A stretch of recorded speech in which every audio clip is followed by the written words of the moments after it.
नमस्कार, वंदे मातरम, भारत माता की जय। आजकल कर्म और धर्म के बीच की ट्वीट काफ़ी सारी दिग्विजय सिंह और राहुल गांधी की तरफ से हो रही है। राहुल गांधी का बोलना है कि it's all about karma mister Modi ji. तो मैं सच में बोलना चाहती हूँ कि वैसे तो तुम गधे हो, लेकिन ये तुम्हारी बात सही है कि it's all about Karma Rahul. अगर कर्मों की अगर बात करें तो मैं ये बोलना चाहती हूँ कि एक प्रधानमंत्री की जो गरिमा होती है वो पूरे वर्ल्ड के लिए एक एग्जाम्पल होती है। और तुम्हारा बाप प्रधानमंत्री होने के नाते इटली जाकर अगर कचरा ही उठा कर लाया तो वो उसके कर्मों का नतीजा ही है। तुम जैसी निकम्मी औलादे पैदा करना जिसकी वैल्यू आज 50 साल के बाद भी शून्य है, तो वो भी उसके खराब कर्मों के नतीजे ही है।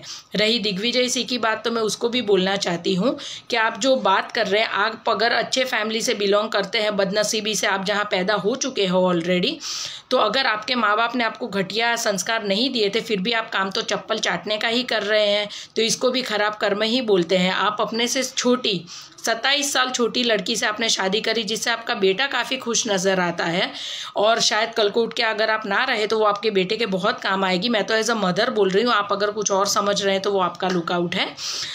खराब कर्मों की अगर बात करें तो एसपीजी सुरक्षा इतने सालों से महारानी बनी बैठी थी, जो आज भिखारी बन गई है कांग्रेस की अध्यक्षा, जिसकी एसपीजी सुरक्षा भी हटा ली गई है, उसको खराब कर्म बोलते हैं राहुल। तेरी बहन जिसको लात मार के तेरे चोर जीजा जी को घर से बाहर निकाला गया, उसको खराब कर्म बोलते हैं राहुल गांधी। आज 50 साल का होने के बावजूद तू खुद अपनी जगह नहीं बना पाया और तू शून्य है। तेरी इज्जत इस देश में सिर्फ पागलों में की जा रही है, इसको खराब कर्म बोलते हैं।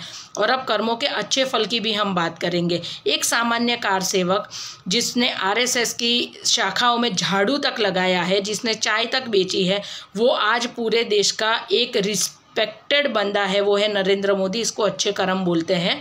जिसने राम मंदिर का शिलान्यास किया, उसको अच्छे कर्म बोलते हैं। जिस अमित शाह को तुम्हारी पार्टी ने यूं कॉलर पकड़कर सीबीआई के बीच में डाल दिया था, आज अमित शाह के नाम से तुम्हारे पूरे पार्टी की पैंट गीली हो जाती है।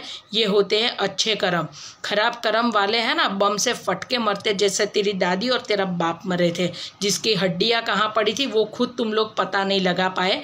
खैर, सिखों का जो नरसंहार किया था उसका हिसाब तो भगवान को लेना ही था, इसी वजह से तेरी दादी और तेरे बाप को ऐसी मौत मिली थी। तो कर्मों का अगर हिसाब लगाएगा ना, तो सबसे खराब कर्म तो ये होते हैं जब औरत अपने पति की सरनेम ना लगा सके और उधार की सरनेम पर अपनी जिंदगियां गुजार दे।